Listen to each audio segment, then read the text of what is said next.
I'd have to be pretty stupid to write a book about killing and then kill somebody the way I described it in my book. I'd be announcing myself as the killer. Hello, welcome to That Movie Show, episode 6. And this is part 2 in my series all about villains. On today's episode, I'm going to be focusing on how great writers create great villains. So this can be in a film or it could be in a book. All of this will apply to any medium in which you're creating a villain. Now, when you want to create a great villain, you first have to decide what type of villain you want him to be. And if you've read all of the story and screenwriting books and you've looked around on the internet, then you've probably discovered that there are an awful lot of types of villain. I'm going to boil it down to just 7, because I believe that there are really only 7 types of villain, and the others are just subcategories of these 7. So villain type number 1 is the manipulator. Now, the manipulator's primary focus is often the hero, but they will also just focus on whoever is closest to hand. Their goal is quite often to control the people around them. So the method is that they will use the character's motivations against them. So they will quickly identify what it is that motivates a particular character, and they will use that motivation to then control that character. Now, some characteristics of the manipulator are that they are often intelligent, they'll be well-spoken, very confident, and they will often be portrayed as sexy. And their style of thinking and their philosophy will often be very seductive, which is part of what gives them their allure. They will also have a superficial charm to them, but they will have no concerns about the well-being of others, only in their own personal gratification through control. Their overall goal is to manipulate other characters at all times, like a master chess player moving pieces on a board. That's just what they do, that's what gives them their kicks. Some prime examples of this type is Catherine Tramiel in Basic Instinct, the Joker from The Dark Knight, and Mr. Glass from Unbreakable.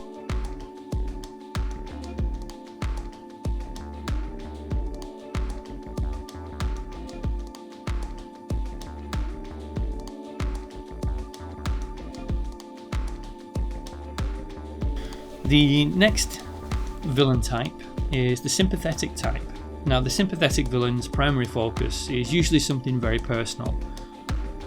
The same thing goes for their goals. It's nearly always something personal.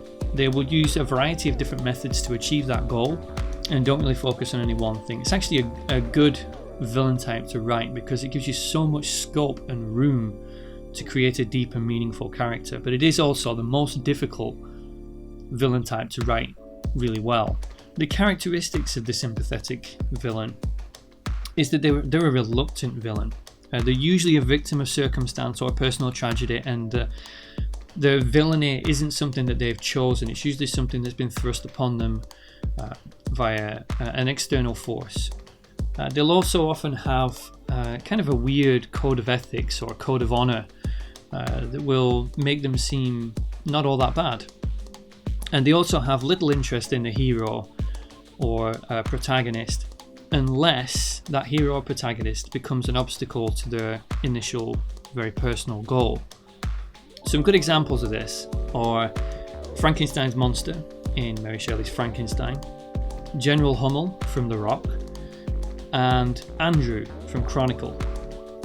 All 3 of these characters are all sympathetic villains. They didn't intend on becoming a villain, but through personal circumstance or personal tragedy, they have become one. So that's the sympathetic villain, type 2. Type 3 is the machine. Now, the machine's primary focus is everything and anything and anyone.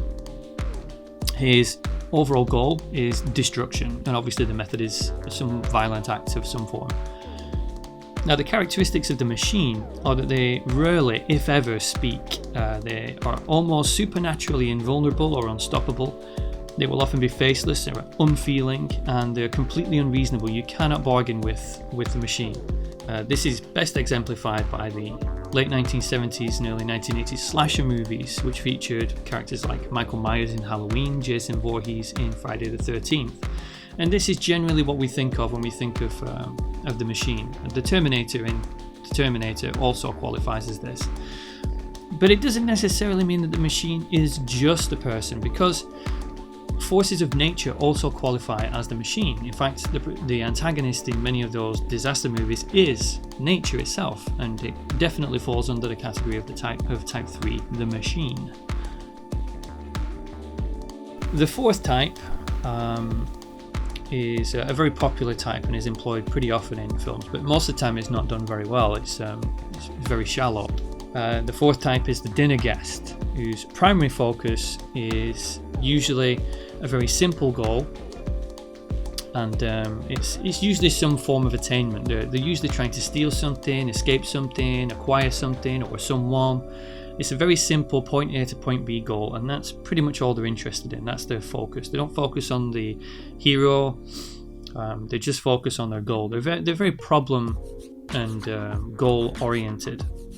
Now, their method is usually deception of some form. The characteristics of the dinner guest is pretty much what defines them as the dinner guest. They are well spoken. They're likable.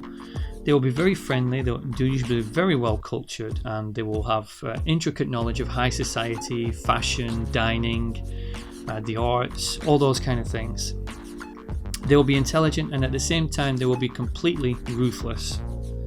They're largely uninterested in the protagonist or hero, much like the sympathetic villain. They're only focused on the hero when they become an obstacle to their goal.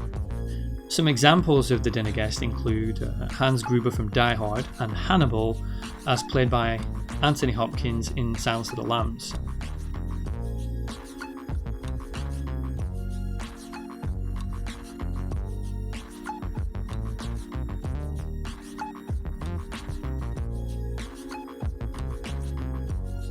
The fifth category is the intimidator. Now, the intimidator's focus is whoever is closest. Their goal is to dominate the people around them. They want to be known as the strongest person in the room. They want to be the most feared person in the room. And obviously the method that they use to get this is violence, or the threat of violence. Some of the characteristics of the intimidator are that they will often be colloquial. They'll come from a working class background and be uneducated. They'll almost exclusively be male and will often not believe themselves to be a bad person despite their violent tendencies. They'll prey on physically weaker characters, and they're not against the use of force. Examples of this kind of character is pretty much any role that Joe Pesci has ever played, thus proving that to be the intimidator, you don't actually need to have an intimidating stature. It is more of an attitude and a character than it is about physical status. Pretty much every male character in every single gangster film is the intimidator, whether they're a hero or a villain. And another great example is Dwight Hansen, which is Robert De Niro's character in This Boy's Life, I think it is.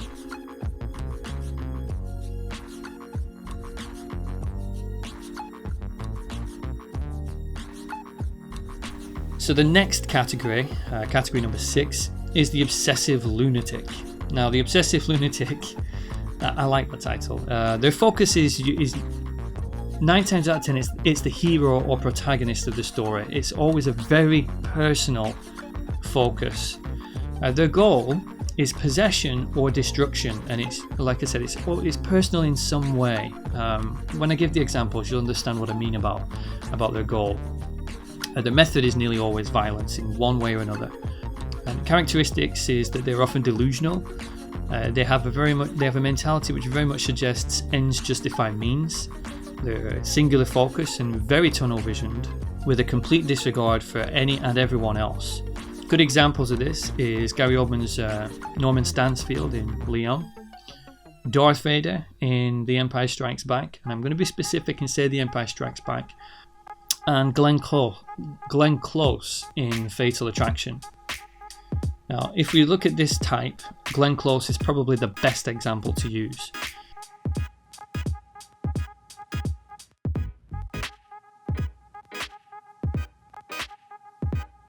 So the final category is my favourite and I think the most entertaining villainous category, and that's the sadist. The sadist's primary focus can be no one or everyone. It can be whoever's in the closest vicinity, or sometimes they can be very targeted. They don't have a particular focus. It can be anything. Their goal is the infliction of psychological or physical pain, often both, on the characters around them. And like I said, it can be anyone and everyone around them. They really don't care. As long as they're getting that fix of that infliction of pain, that's all that they're really interested in. The methods, as you might expect, is they will be hyper violent. They will use a lot of demeaning language and condescension, and they will try to destroy you physically and mentally. The characteristics is that they will enjoy others' pain, as you might expect being the sadist, and they'll often mock the subject of that pain. They'll have no fear or regard for people, even in death. They'll usually be quite colloquial and basic. Their goals will be very, very simple. Even if they have other motivating factors in their story, the infliction of pain is what they enjoy the most. Good examples of this type is Clarence Boddicker from RoboCop, perhaps in my opinion, the best movie villain of all time. Richard from Kiss of the Dragon, and Freddy Krueger, who definitely fits the sadist category.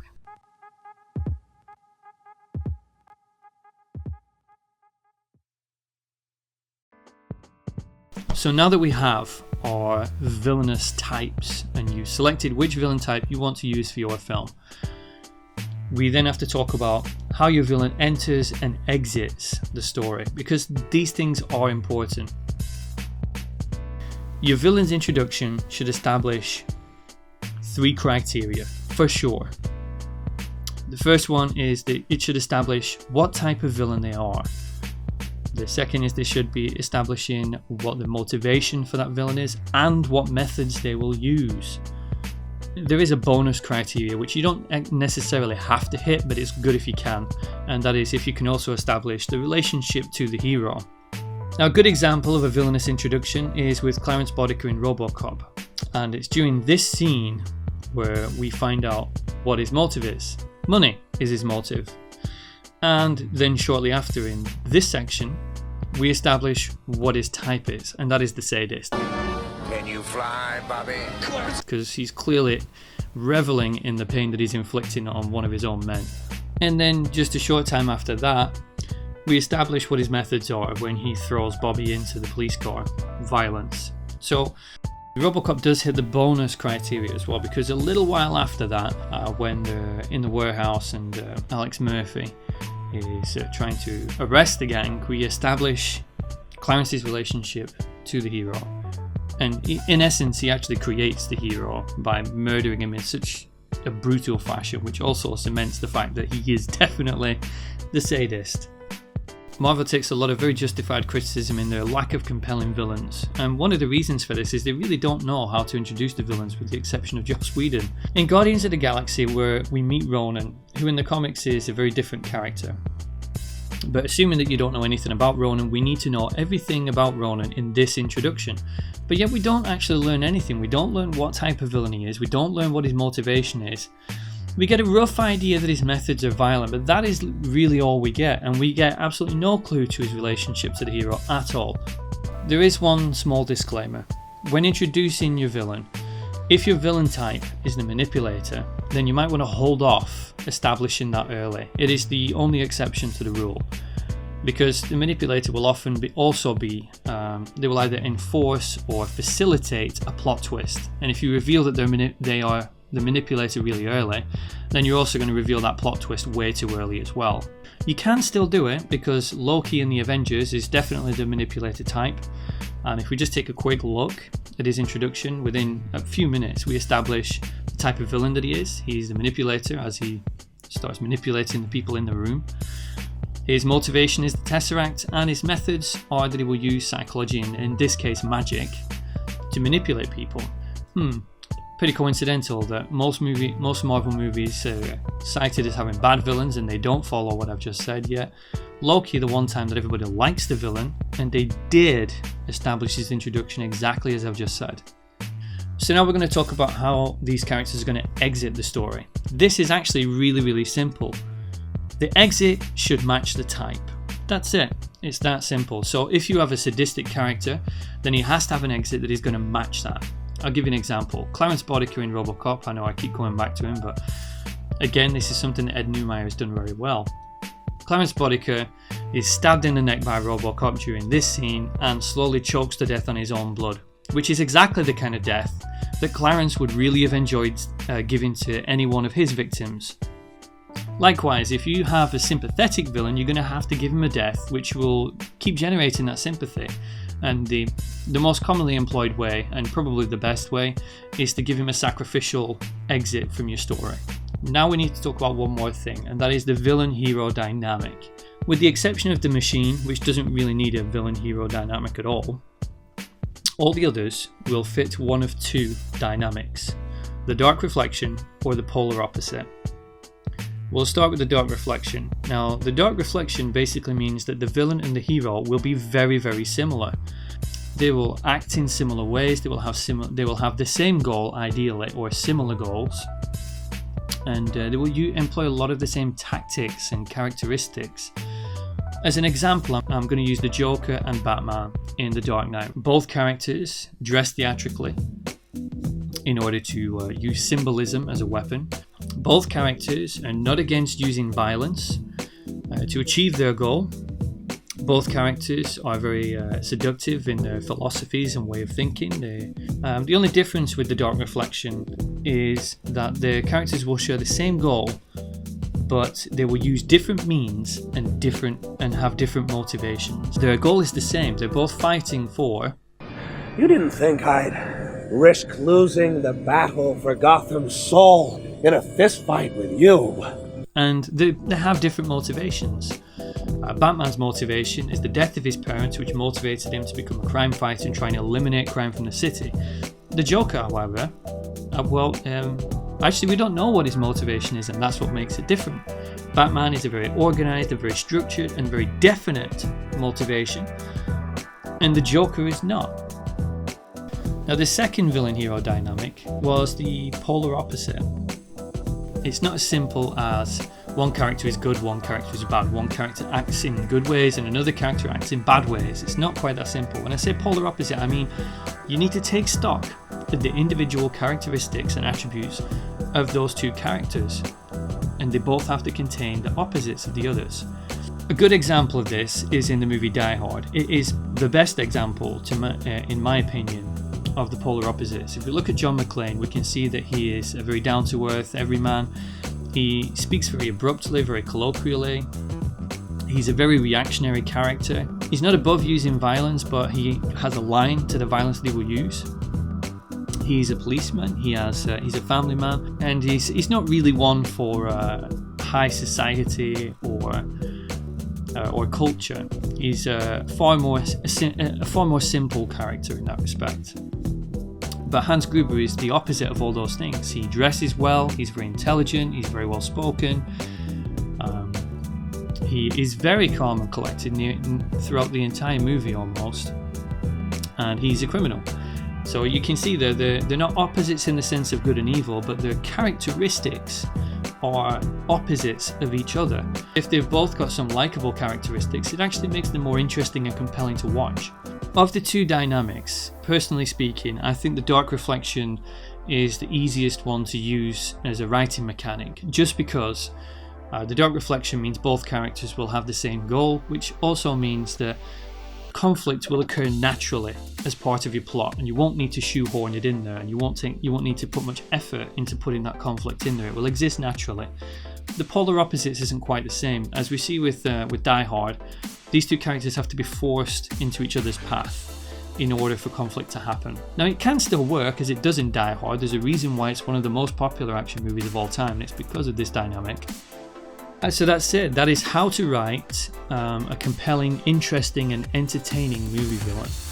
I hope that you've enjoyed this episode, and I do hope that you've learned something. And if I didn't teach you something new, then I hope that I've at least reinforced something that you already knew. These kind of episodes are the ones that I find the most fun to create. Analysing techniques for creating movies, in particular with writing, is something that I really enjoy doing. So I hope this has all been useful for you, and if you haven't been to my Patreon page, then feel free to go there. If you want to donate something so that I can keep creating more videos like this, then that would be greatly appreciated. But If you don't, then don't. Doesn't matter. It's been a long video this time, so I appreciate you having the patience to stick with me through the entire thing. Thanks very much for watching, guys, and I will see you in the next episode.